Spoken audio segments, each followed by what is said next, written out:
mololo place oswami beta mololo esengo beta mololo bokumisa nzambe eske bamama baza te bamama babetaka milolo wana baza te tolingi tolakana milolo bamama bamama baza te milolo osalaka bapapa pia wana bamama baza te naso okabino te naso okabino te Cite prophète. Oui, bon, filmé, Il a bien-aimé, l'homme qui l'a apôtre Moïse Kassongo, qu'il vienne au milieu de nous. Maman Bozobeta Maboko, tous l'apôtre place à joie, accompagné d'abord, serviteur qui accompagné. Tozobete l'ensemble maboko tozobete l'ensemble milolo ya ulongega tozobeta milolo tozobeta milolo okotema na mayenati ona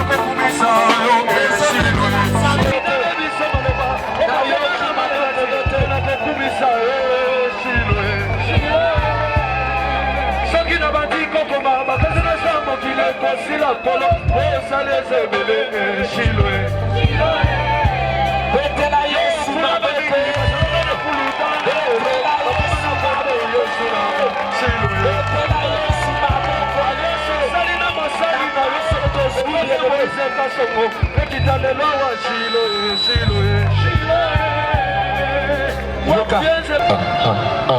Est-ce que tu peux acclamer très fort pour les Seigneurs? J'ai vu que tu acclames là où tu es.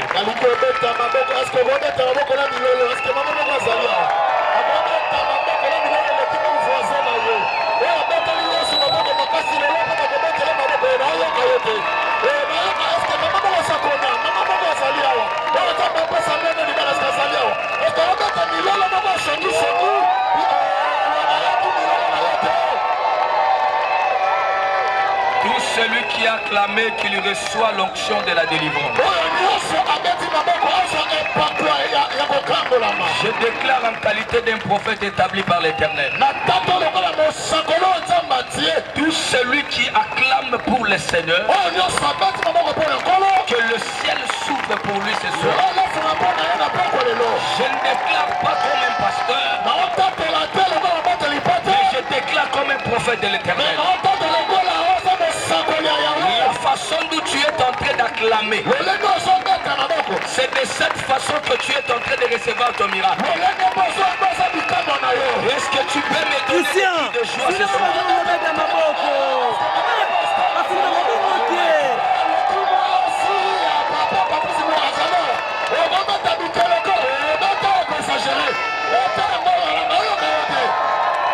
Que mon Dieu vous bénisse. Que personne ne part. Même si c'est pour se mettre debout, mets-toi debout. Même s'il n'y a pas la place. Parce que maman, sa délégation, elle est en route. Et l'archevêque général Dodo Kamba, il est déjà en route aussi.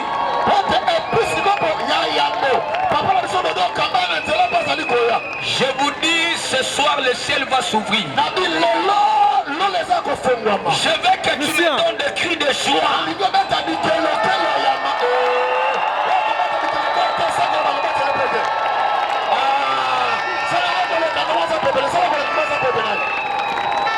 Que mon Dieu te bénisse. Tu peux lever tes deux mains. Je veux que tu pries. Je veux que tu dises à Dieu, Seigneur, parle-moi ce soir. Que cette soirée soit une soirée de bénédiction, une soirée de miracles, une soirée de prodiges, une soirée de changement. Commence à prier au nom de Jésus. Lève tes deux mains, commence à prier. Dis à Dieu que le Seigneur te parle. Ne sois pas dans la distraction. Le diable connaît que ce jour, c'est une journée prophétique. Commence à prier au nom de Jésus. Je dis prie au nom de Jésus. Jésus. Je veux que tu acclames pour le Seigneur. Je veux que tu acclames pour Jésus. Ta façon d'acclamer, je veux que tu acclames plus que même ton voisin. Ce qui me dérange parce que vous êtes trop collés. Je ne veux pas que tu sois collé. Vous êtes trop collés. C'est l'erreur de protocole. Vous êtes trop collés. Parce que ce soir, il y a une onction qui va localiser tout le monde. Il n'y a personne qui va rentrer tel qu'il était venu. Est-ce qu'il y a quelqu'un qui croit ces paroles? Non, je ne t'entends pas. Est-ce qu'il y a quelqu'un qui croit ces paroles? Est-ce que tu peux dire à ton voisin, tu ne rentreras pas tel que tu étais venu? Oh my God. Non, dis à ton voisin. Dis à ton voisin. Dis à ton voisin. Tu ne rentreras pas tel que tu étais venu. Si tu étais venu malade, tu dois rentrer avec le miracle. Si tu étais venu bloqué, le Dieu de l'apôtre Moïse, il va te débloquer ce soir. Je veux que tu acclames pour le Seigneur. Je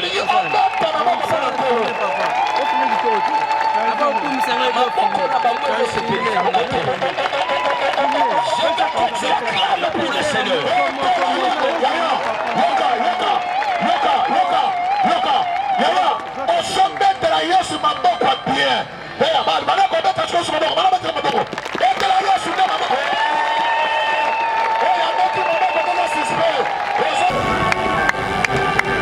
On peut se mettre debout pour lire la parole de Dieu. Parce qu'on reçoit des grandes personnes, des grandes personnalités. Il faut qu'on puisse avoir le temps de l'accueillir et de les donner aussi la parole.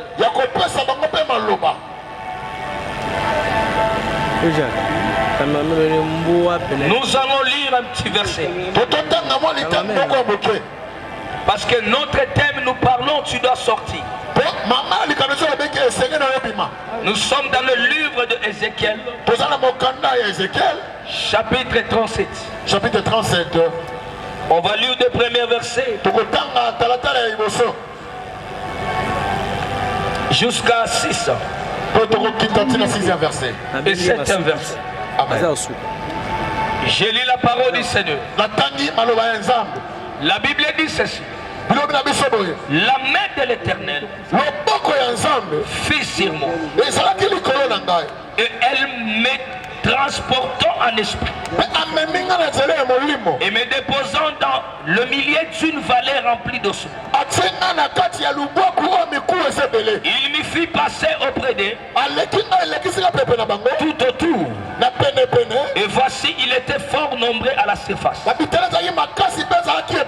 la surface de la vallée. Et il était complètement sec.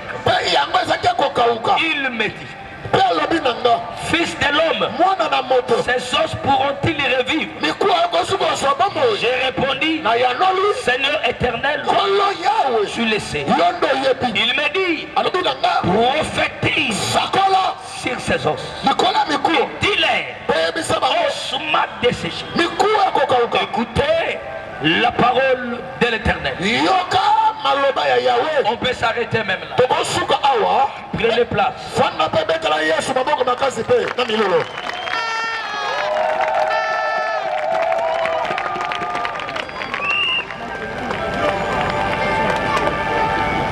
Nous avons une grande thème. Nous parlons sur la sortie. On parle de sortie. Exode signifie la sortie. Que mon Dieu te bénisse. Vous savez, quand on dit des sorties, on ne peut pas parler de sortie si on ne voit pas quelqu'un qui est enfermé quelque part. Lorsque tu es enfermé quelque part, c'est-à-dire tu as besoin de sortir. C'est comme si quelqu'un qui est dans la prison. Lorsque tu es dans la prison, la première des choses, tu dois chercher la libération. La libération, c'est sa sortie. Est-ce que tu peux dire Amen? Amen. La Bible est en train de me dire. Zobra Masata. Yes. Moi je suis un prophète. Zakatalu Zayama. Je suis en train de voir dans mon esprit. Il y a une dame. On me donne le nom de Nénette. Je connais personne. Je vois dans mon esprit. Il y a un nom qu'on écrit Nénette. Est-ce que tu es ici? Maman Nénette. Je vois Nénette. Oh, Nénette que je parle. Je vois ça fait 2 semaines. Elle a perdu l'enfant. L'enfant est mort. Est mort subite. Est-ce que tu es ici? Est-ce qu'il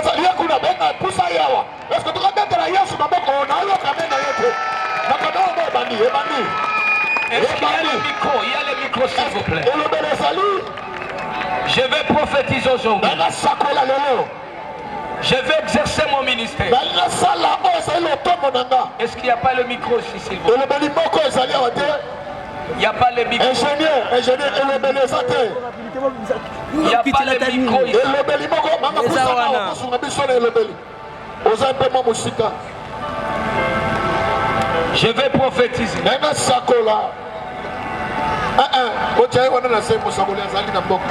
Non, non, il faut qu'elle me réponde par le micro. Ah d'accord, ok. Maman, mata rapidement. Maman rapidement. Est-ce qu'on va mettre les choses dans ma case? Oui, on va mettre les choses dans ma case. Il va mettre ça pour localiser pour le ah.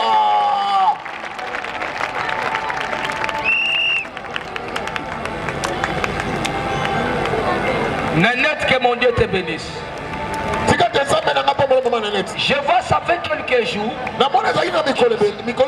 Tu as perdu l'enfant avec un mort subite.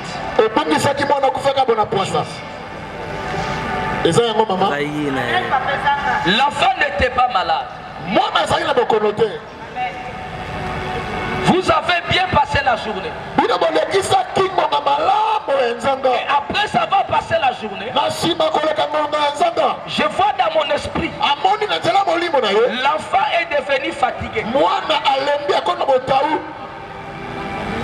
Tu as pris le médicament, tu as donné à l'enfant.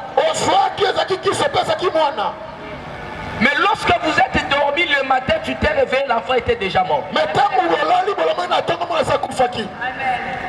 Est-ce qu'on se connaît? Tu habites où? Dans quelle avenue? Que mon Dieu te bénisse. Le Seigneur est en train de me dire, tu as divorcé 3 fois dans ta vie. Tu as 6 enfants. Mais ces enfants-là, deux avec leur père, 2 avec leur père, 2 avec leur père. Ta vie est en train de tourner. Il n'y a rien que tu fais qui avance. Il n'y a rien que tu fais qui récite. Tout ce que tu fais, tu es en train de vivre que des blocages. Est-ce que quelqu'un peut dire Amen? Est-ce que je peux prophétiser? Est-ce que je peux prophétiser? On me donne le nom de sa mère. La mère de la fille qui est devant. Je vois, on me donne le nom de Maman Tété.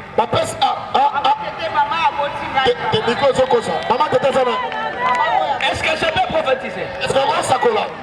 Parce que je vois dans mon esprit, à part Maman Tété, j'entends dans mes oreilles. C'est comme si on l'appelle Mwambouy. Ingénieur de son. il n'y a pas de son, pourquoi régler un peu les sons? Est-ce que tu vas clamer pour le Seigneur? Gloire à Dieu. Le Seigneur me dit ceci. Tu es venu parce que rien ne tient dans ta vie. Tellement que tu as suivi des publicités, tu es venu que Dieu puisse te consoler. Le Dieu que je sais, il me dit qu'aujourd'hui c'est ton jour. Tu vivras de miracles que tu n'as jamais vu. Parce qu'il y a des alliances qui te réclament que tu ne puisses pas avancer. C'est que le ciel te dit c'est vrai ou c'est faux. Oui, papa, c'est vrai, papa. Yes. Tu pries dans quelle église? Assemblée dans la réveil, papa. Église Combo. Salem. À Salem. Oh. Est-ce que des histoires ici dans ton église on t'a déjà dit ça? Non, papa, non, Baloba Nangaï. Est-ce que quelqu'un peut acclamer pour le Seigneur? Gloire à Dieu. Je déclare sur toi que que ça soit brisé au nom de Jésus. Je te libère dans la limitation de ta famille. Au nom de Jésus. Est-ce que tu peux acclamer pour le Seigneur? La Bible est en train de me dire, il y avait un prophète qui s'appelait Ézéchiel. La Bible me dit, la main de l'Éternel transporta Ézéchiel en esprit.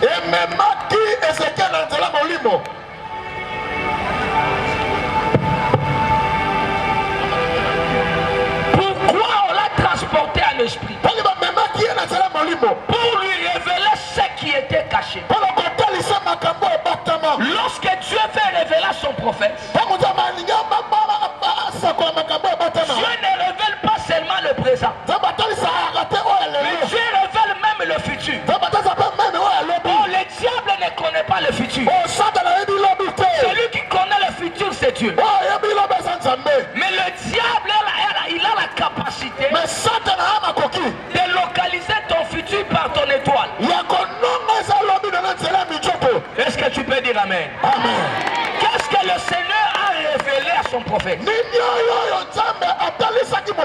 Seigneur révèle à son prophète, il y avait une valeur qui était remplie d'os, avec les os séchés.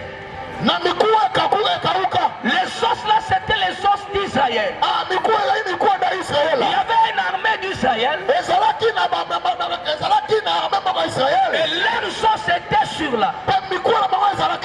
C'était les os qui a fait beaucoup des années. Les os étaient condamnés dans le valet. Des années.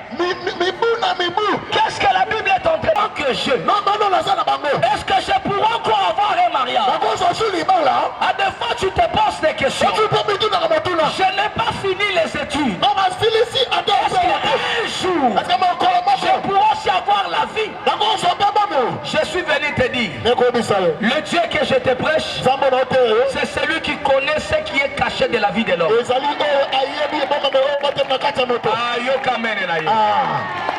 te prêche le Dieu d'aujourd'hui, pas le Dieu de demain.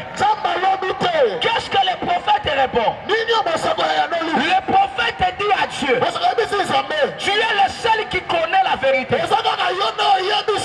C'est toi qui connais la vérité de ce problème. Moi je connais rien. Je connais rien.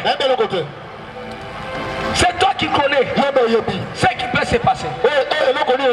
Est-ce que tu peux dire Amen? Amen.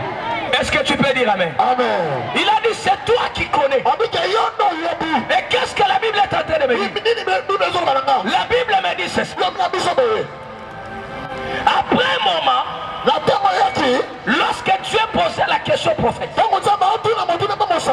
dit maintenant au prophète, je vais te donner maintenant le pouvoir. Je te donne l'ordre. Prophétise sur ces os. Ces os ne resteront pas ici dans la vallée. Ces os sortiront dans la vallée. Je dis à quelqu'un ce soir, tu ne resteras pas dans la souffrance. Tu dois sortir dans la souffrance. Tu ne resteras pas dans la honte. Tu dois sortir dans la honte. Tu ne resteras pas dans l'humiliation. Tu dois sortir dans l'humiliation. Loba lelo. Nasobi manafio. Aïe aïe nazoyo kayote. Yes. Oya tebisa na pambola yazo comprendre makambo. Nalingolo bapanda 3 fois lelo nazobi manafio. Come on. Lelo nazobi manafio. Tele mali kolo. Kolo kana kufanda te.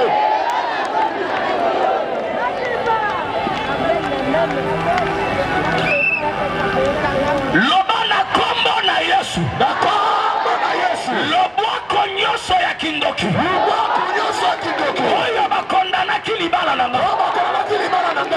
Bakondana kavenir nanga. Bakondana kavenir nanga. Lelo. Lelo. Nasobi mana lobwako. Nasobi mana lobwako yana. Est-ce qu'on va mettre la Yesu lobwako bien? Je suis en train de remarquer dans mon esprit. Est-ce qu'il y a ces gens-là ici? C'est qui là-bas? Nani? Viens rapidement. Liboso babi Anna. Yami babi Lukombo. C'est qui là-bas? Banani. Même s'il y a 10 Anna, venez. Ça te babi Anna, nani Lukombo boya. Beaucoup sana. J'ai dit même s'il y a 10 Anna. Même à ta 10 Anna, 10 Lukombo, beaucoup sana. Même s'il y a 10 Lukombo. Ah. Arrêtez-vous devant là.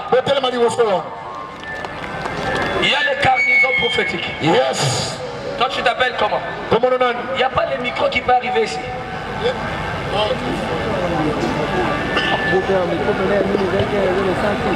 Arrêtez-vous de l'autre côté ici. Qui veut qu'on les prophétise? Lève tes deux mains.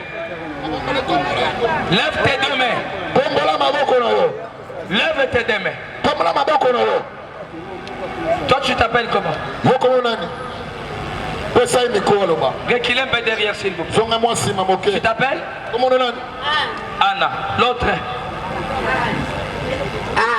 Anna, ok. L'autre? Baloussa micro papa. Sois un peu intelligent. Maman, le nom c'est qui? Maman, l'autre là-bas. Yes, c'est là-bas. Yes. Maintenant, il y a un deuxième nom qu'on me donne de Lukombo. Est-ce qu'il y a quelqu'un qui s'appelle Lukombo? Lukombo, Poussana. Si tu es là, passe devant. Chogoza, Poussana Liboso. Lukombo. Il y a combien d'Anna ici? Anna Baza combien? Bazali 6. Je vois dans mon esprit. Levez les mains. Jésus. Aujourd'hui c'est samedi. L'esprit m'amène le mardi. Je vois l'âne que je parle. Elle dormait la nuit. Elle rêve. Elle était dans la forêt. Et elle a remarqué un serpent. Et le serpent qui le suivait, directement elle s'est réveillée. Parmi vous qui a eu cette songe? Yes.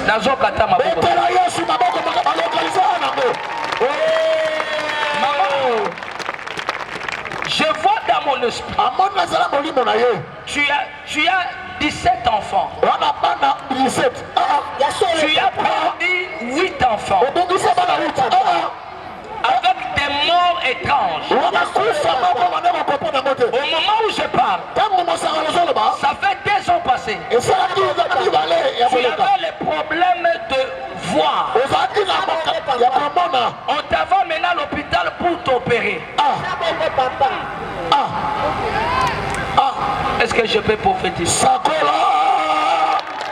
que je peux avancer à parler? Le Seigneur me dit ceci. À partir de ces songes, tu n'es pas à l'aise. Tu te poses tant de questions. Mais pourquoi tant de combats dans ma vie? Et je vois parmi tous tes enfants, il n'y a personne qui a une vie stable. Il n'y a personne qui a une vie stable. Et au moment où je parle,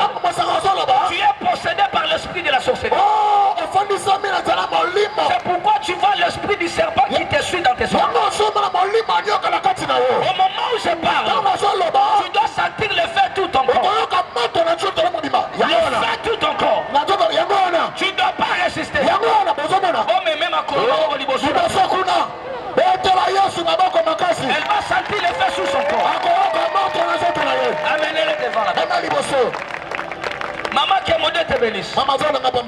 Aujourd'hui, tu t'es réveillé 2 fois. Première fois 4 heures quelques. Deuxième fois tu t'es réveillé à 6 heures.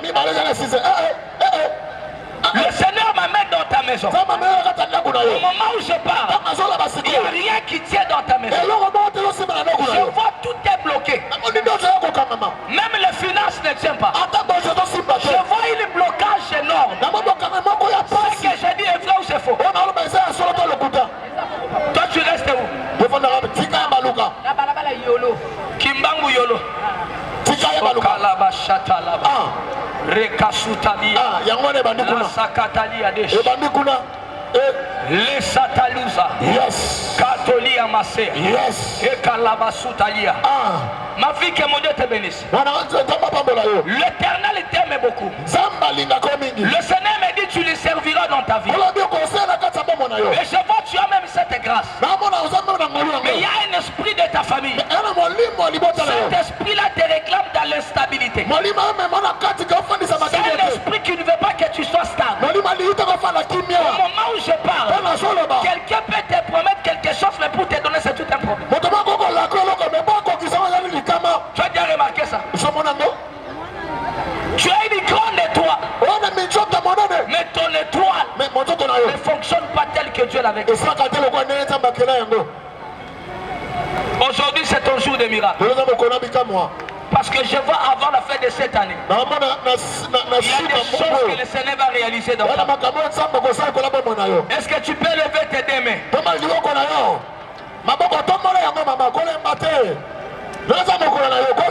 Mets-toi par terre. Mais lève tes deux mains. Je vois de ce côté ici, il y a 10 personnes qui vont être localisées par le fait de Dieu.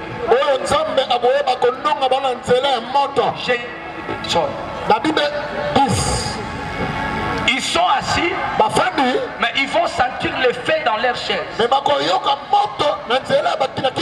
Protocole soit. Ils vont commencer à sauter. J'ai dit 10 personnes. Je vais commencer à compter. J'ai dit de ce côté ici. Ils vont commencer à sauter. Je commence.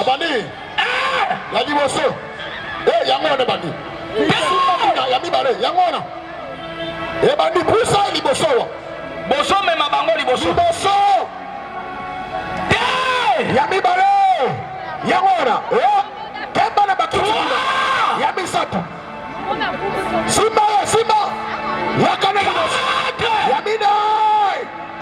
La soka la bashaka robo sheka.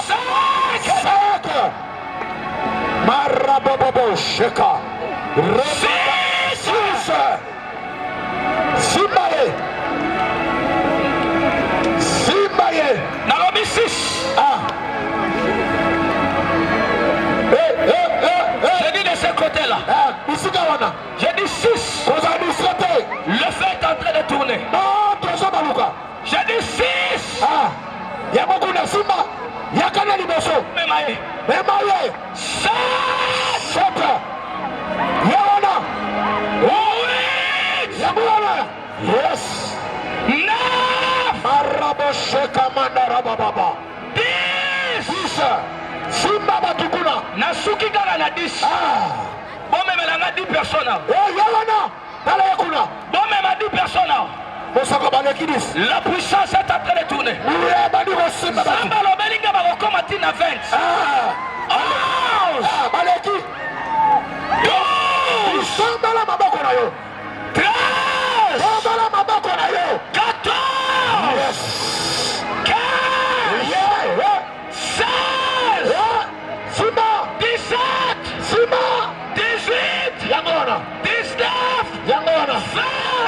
20. L'onction de 20 personnes. Amenez-les devant ici. Rabashakalaba. Yes. Losokotoliaba. Yes. Sekamarosaya. Yes. Lukarabasata. Yes. J'ai dit 20 personnes. 20 personnes. J'ai libéré l'onction de 20 personnes là-bas. J'ai libéré l'onction de 20 personnes. J'ai libéré l'onction de 20 personnes. Rabashakalabasaya. Yes. Yes. Rekama baba yabados. Yes. J'ai libéré l'onction de 20 personnes. Yes. L'onction est en train de tourner. Et pourquoi ça, Baluka? L'onction est en train de localiser les gens. Et pourquoi ça, Kotala? J'ai dit 20 personnes. La Bible 20 personnes. Shakayaba. Yes. J'ai dit 20 personnes. 100 minami balé. Comptez, ils sont combien? Autant de bazar combien? Tanga. J'ai dit le feu est en train de tourner. Lave tes deux mains. Comment beaucoup là yo? Et pourquoi ça, Baluka? Ne sois pas distrait. Comment ça va canicité? Ils sont combien? Bazar combien? 17. Misaki Batikali. Il reste 3 personnes. Batikali ne Misato. J'ai dit lave tes deux mains. Maman, toi ça, mon saco, toi ma maman qu'on a eu, toi ma maman qu'on a eu. Il reste 3 personnes. Batikali Misato. Je libère l'onction de 3 personnes. Nazali Koli, Nazali et pas qu'on a de Misato. Reçois. Yamba. Reçois. Yamba. Reçois. Yamba. Reçois. Yamba. Reçois. Yamba. Reçois. Yamba. J'ai dit il reste 3 personnes. La Bible a tout mis sur le Batikali.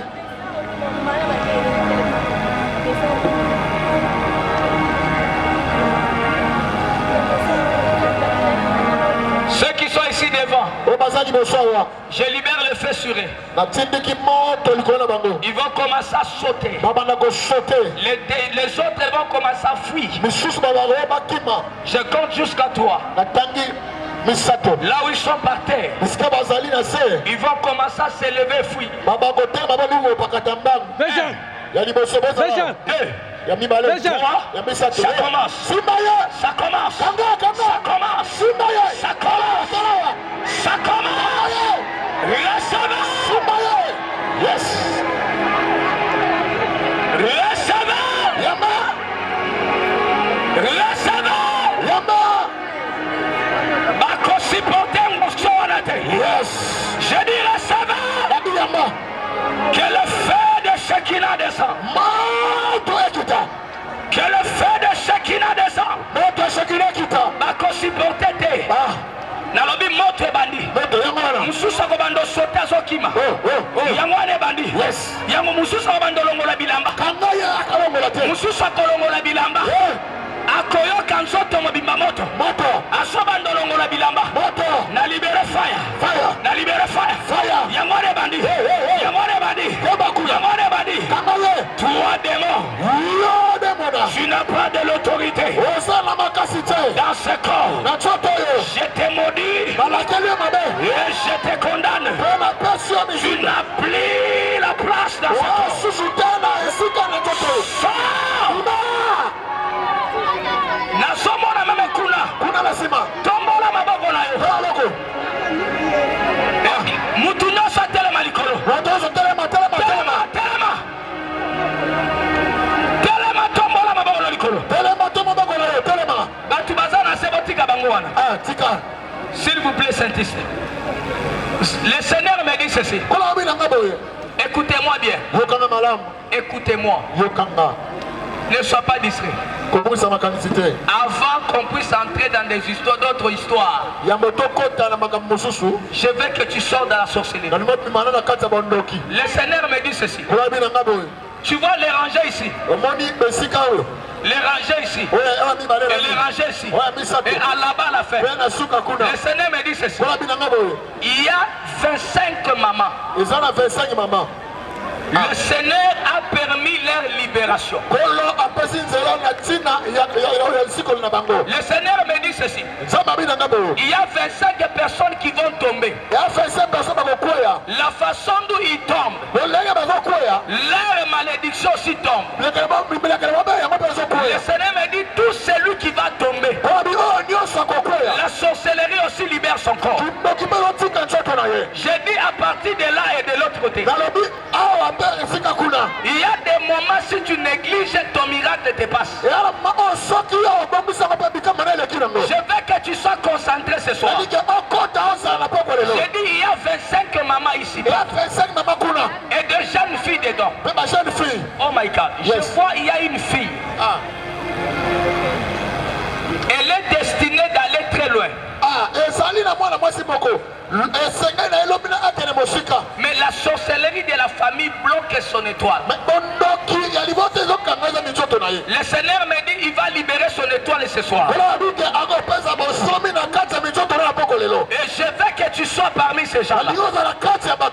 Lève tes deux mains. Sokoto moli maboko tetalio. Nazo bandela la lingala. Zamba lobelinga boy. Yes. Na baranje nyoso oyo. Ezana 25 personnes. Bakoyoka moto makasi bako résister te. Zamba lobi ebele makangami na sorcellerie ya mabota. Yes. Zamba lingi ko libérer bango. Kotala mutu aza pembeni na yote. Peut-être on va loyer pour la bakabele loko. Mais miracle non peut-être réseau c'est là. Amen. Amen. Zamba lobi mutu nyoso azoko ya na cha elobo. Yes. Le loko na zocha ezotika le lengwa miracle na zoto na. Amen. Lève tes deux mains. Lève tes deux mains. Et ferme le ciel. Ça commence. Ça commence. Ça commence. Tu dois sentir l'effet. Donnez-moi de l'eau, 5 bouteilles d'eau. Rapidement. 5 bouteilles d'eau. Tombe la maboko na yo. Maman kobanga na biloko no techa na kiti mutu akozanga sate. Je vais jeter de l'eau. Sois là, ne parle pas. Je vois dans mon esprit. Au moment où nous prions, on me donne le nom de Chantal. Est-ce qu'il y a quelqu'un qui s'appelle Chantal? Viens rapidement devant. Et je vois encore dans mon esprit. On me donne le nom de Didier.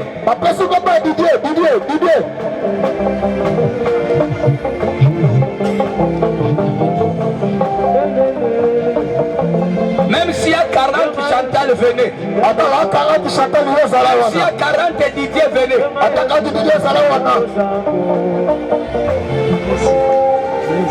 Donnez un peu le micro s'il vous plaît. Regardez-moi. Moutoua Kendete. Téléma Nicolo s'il vous plaît. Maman Zanangela, papa Bero Kamba Zanangela. Mais je ne le dis qu'on a eu. Yo Moutoza Kendeta Liu. Il y a combien de DJ ici? Combien de DJ? Laisse un micro, papa, approchez. Tu viens d'où?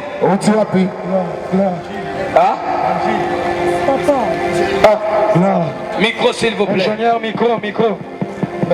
Moi je suis un prophète. Chantal que moi je cherche. Dans mon esprit. J'entre dans son corps. Elle a une tâche. Elle a une tâche. Elle avait fait l'accident le 14 avril 2021.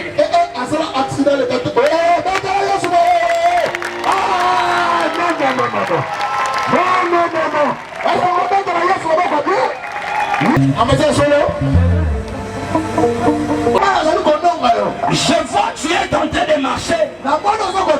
Mais on a déjà préparé un cercueil pour toi. C'est pourquoi ces derniers temps tu es en train de rêver de mauvaises rêves. Des rêves de gens qui sont déjà morts dans ta famille. Il y a solo dans le couta.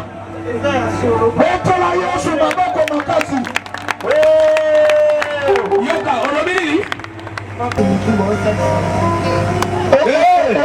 on filme mutu na bien. Bapanza ye mutu. Batala ye mutu. Lata. Mutu na yeza ko panzana. Ya ye biete. Je vois elle est en train de marcher avec l'esprit des morts. Dans mon esprit, le Seigneur est en train de me dire, on a préparé que cette année, filme pas, tu as des problèmes sérieux avec moi.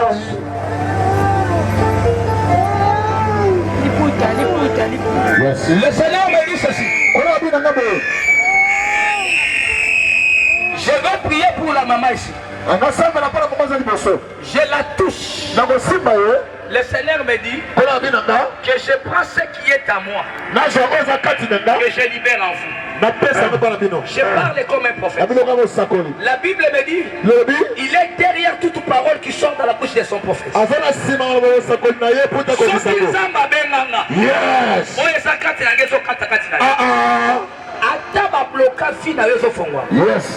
Ndenge nazosimba mama oyo ndenge azokwea tisuka bato nyonso bazokwea esprit wana ezobanda na ye anse ezosimba ye ntina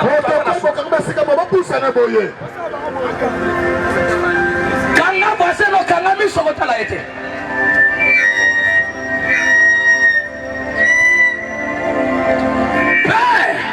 Père, tu m'as dit que je libère l'onction. Je compte 3 jusqu'à 1. Ce qui est à moi, c'est ce que je libère à lui. 3, 2, 1.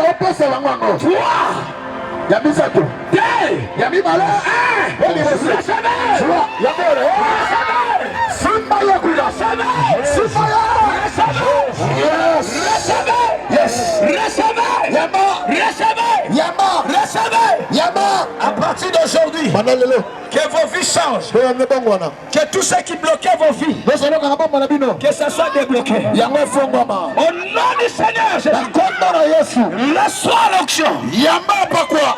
La Sokalabasata. Recevez l'onction. Reçois l'onction. Au nom de Jésus. Au nom de Jésus. Au nom de Jésus. Je brise toutes les alliances de la sorcellerie. Toutes les paroles maudites. Déclarées et prononcées sur vous. Je suis en train de voir dans mon esprit.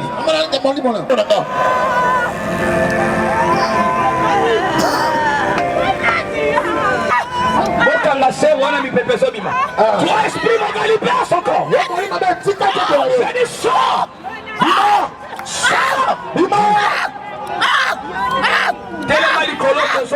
Archevêque général. C'est lui qui est mon père spirituel. Il est en route avec sa femme, son épouse.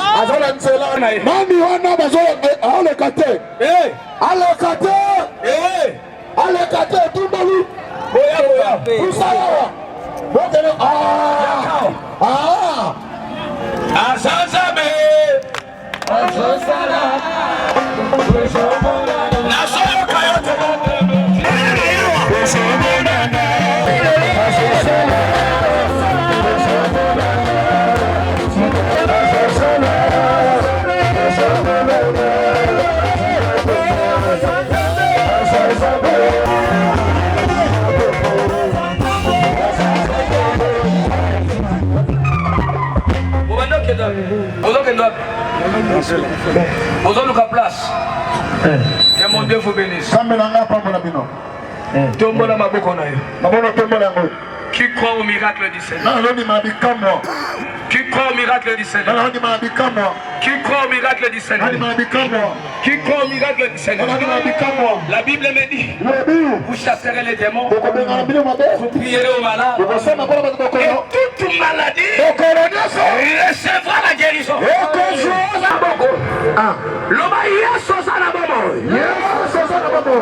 Protocole pour entourer.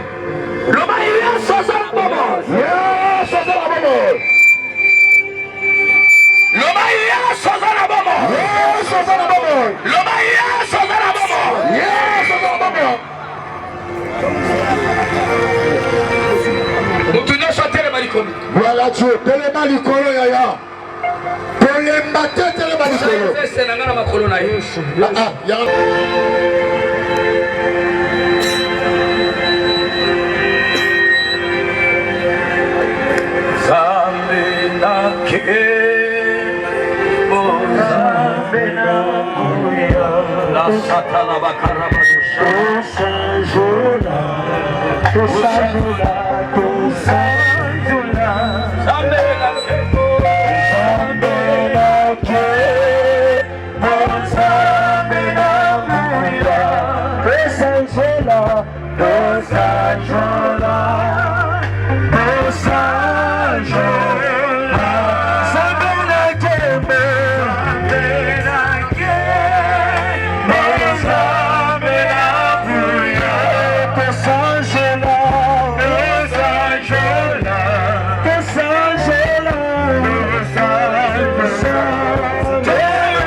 Problème ni nous allons.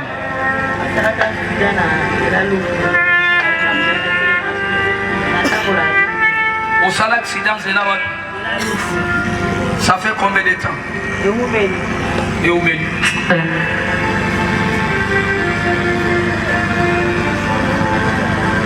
Jésus-Christ de Nazareth. Jésus-Christ de Nazareth. Le Dieu de mon père. Zambe tata. Prophète et fils. Mosakoli. Le Dieu de mon père. Zamba tata nanga. L'archevêque général de Dokamba. Episcopo Yambo. Le Dieu des esprits. Zamba milimo. Le Dieu de mon appel. Zamba bengali nanga. Père. Tata. Je veux que tu agis. Naliko sala. Que le monde témoigne que tu es Dieu. Mokiata tulakosa Nzambe. Au nom du Seigneur. Na kombo na Yesu. Je déclare au nom de Jésus. Na tata ina kombo na Yesu. Je remets la force. Na pesi makasi. Au nom de Jésus. Na kombo na Yesu. Au télévision. Bokitana lokolo na ye. Oh my God. Ozongise na kiti. Seigneur. Je prends la force et je remets dans ses pieds. Si Dieu m'a appelé, je mets la force. Maman, quitte ça le colo. Quitte ça le colo, monsieur. Maman, téléma yo mogo. Le lion de la tribu de Juda. Manifeste-toi, Jésus. Maman, téléma li colo na kombo télémisa. Jésus. Pasteur Mokatombo la quitte na yo. Je déclare au nom de Jésus. Yes. Je remets la force. La pesi makasi. Je remets la force. Je remets la force. Je remets la force. Retourne la force.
makambo nyonso batia bango wana atoza aveugle wana nyonso aza malade Yaka.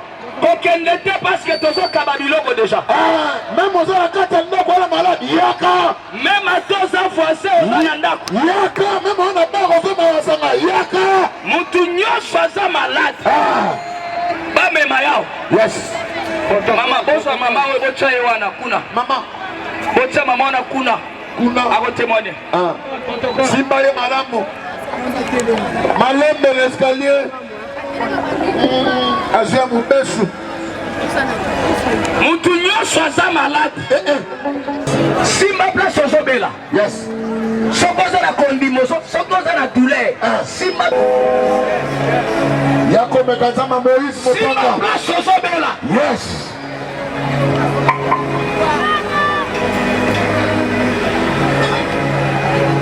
Alléluia. Gloire à toi Seigneur Jésus. ata baye na yo na plancard ata bamemi yo na plancard Yes. baya na yo Yes. simba place ozobela soki misu nde ekufi simba misu Yes. yo moko komata otémoigne nzambe ya bolenge na nga le Dieu de mon alliance, le Dieu qui m'a ramassé dans la bouche, Zamba lokotanga na kata Zamba. le Dieu Zamba qui m'a appelé dans cette œuvre, le le Dieu des esprits. Zamba milimo. Tu as dit dans ta parole, on priera aux malades, toute maladie sera guérie. Tu es le docteur par excellence. Je libère l'onction de la guérison. Reçois la guérison. Au nom de Jésus. Au nom de Jésus. Tala ndenge malade comme obima. Yangwana. Yangwana. Tala ndenge aveuglement ezobima. Ezobima. Miso zo fomba mama to zo. Bosimba mama oyo. Yangwana. Bosimba kuna. Nalobi makambo ebandi. Ebandi sikoyo. Lisekeza te. Nalobi maladi nyonso eza na nzoto nebima. Ebima. Soki oza aveugle miso efongwama. Efongwama. Soki ozoyoka douleur elibwa. Elibwa. Nzamba. Yes. Nalobi maladi abima na nzoto na yo. Maladi abima na nzoto na yo. Nalakali yango mabe. Nalakali yango mabe. Douleur wana ekanga yo mbula na mbula. Yes. Oyo nyonso abandi koyoka douleur.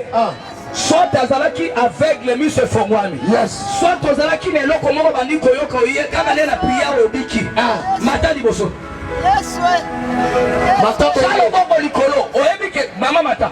Mata. Mata lotu ne moti. Mama mata. Nami témoignage ezobimao. Sœur mata.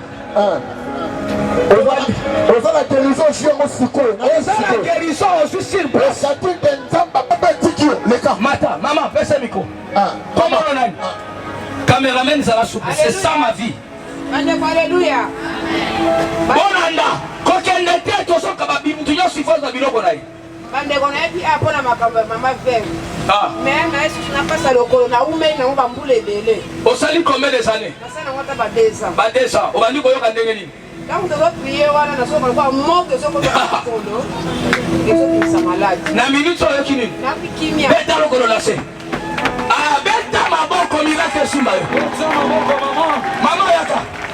Zala souple, so wala souple to kiti. Ela ke la mama be mutu ko témoigner mama lokuta. Alléluia. Komolo nani? Komolo ngai mama mimi mujinga na uti masina. Masina. Obandi koyoka nini? Nazali koyoka mukongo nanga oneti batenga libanga. Libanga penda na banai koyaka na makasi na sali nango 4 mois. Donc papa bandolo bakaka ke oya zoyoka pasi asimba esika zoyoka pasi. Na simbika bona ke lo moko panzani peno ndie ba beti lo moko ndoke pasuki ba moko. Amen. Ça va pas bolokita. Oh, ça miracle instantané. Histoire de Samba Potre Moïse. Mama uti wapi? Mama uti na Maluku. Maluku. Ngano toyebani? Nini ozalaki na ngwa? Papa, nazoka awa douleur posaka kailo et basuka na se awa. Ah. Si banana likolo tika ngate. Et ça lui combien de temps? Umela likolo banana na tana botata banana. Sikotango na bondeli oyoki nini? Papa na oki moto papa na ngai na ebike na piki na komo. Betela samba moto Moïse na boko. Oyo nyosa so betela samba bébé na.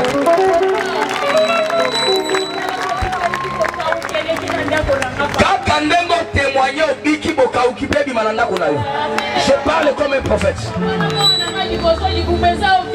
Yo wapi? Yewana papa. Viens ici mon fils. Quand kokolo oyachi ozamo sa soda? Mobali yo komone nani? Komone Nagu. Awo yacho bali ko sentir nini? Nazana estome bande ko tumisanga makasi. Tangu papa lo bitole. Mutu nyonso abate la place na ye. Ah. Tangu lo bitole kaliboso na prière na tema kimia kule wale destiny na ya wana. Betela ensemble apôtre Moïse Maboko. Merci beaucoup. Maman kombo nani? Maman nani? Maman Valérie. Awo yacho bandi ko yoka nini? Na bato kwa makolo nasi alibu na yoka apepa mbele mo. So awa to sambeli zambe na nga apôtre Moïse asaleli one. Na solo paselo. Betela bote mutama betela Yesu Maboko. Est-ce qu'il n'y a pas un serviteur quand quelqu'un témoigne aux autres va mettre Maboko? Tu es là en train de me suivre derrière.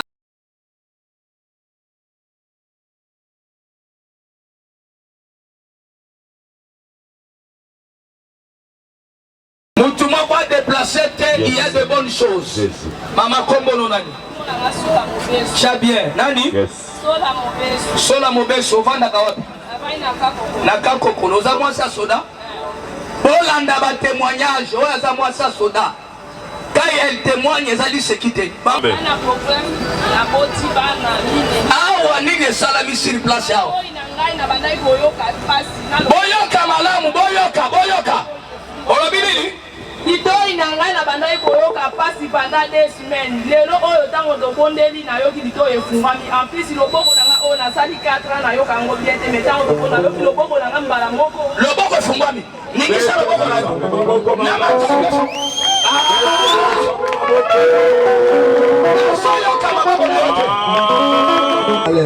Allez, au vandi wapi? La famille a Gitambo Boutia la 73. Nini ozalaki na ngwa penza masailo nini? En tout cas, na na douleur ya hernie ya bana ko tusangai.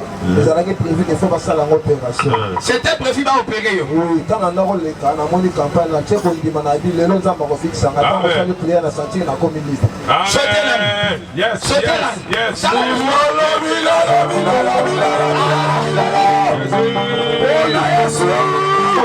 Zaba papa obiki libela. Yes. Mama yaka. Komo nolani.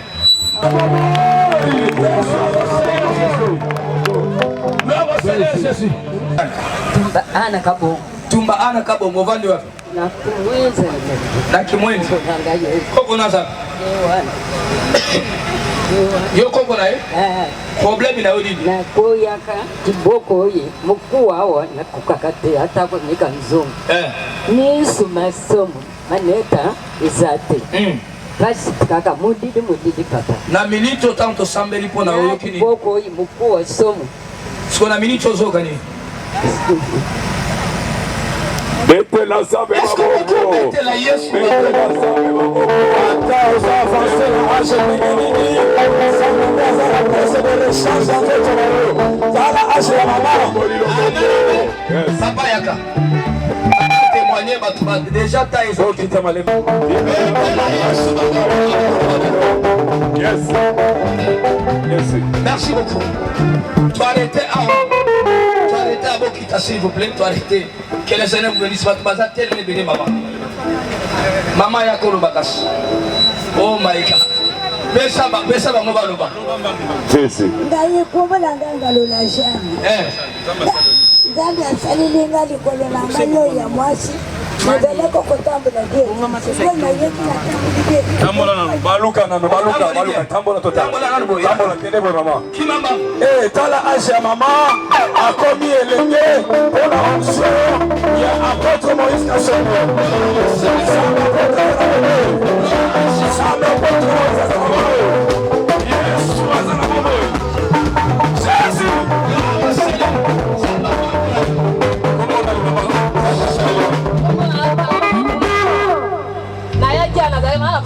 opération. Tant papa alobi mutu nyonso aza na maladi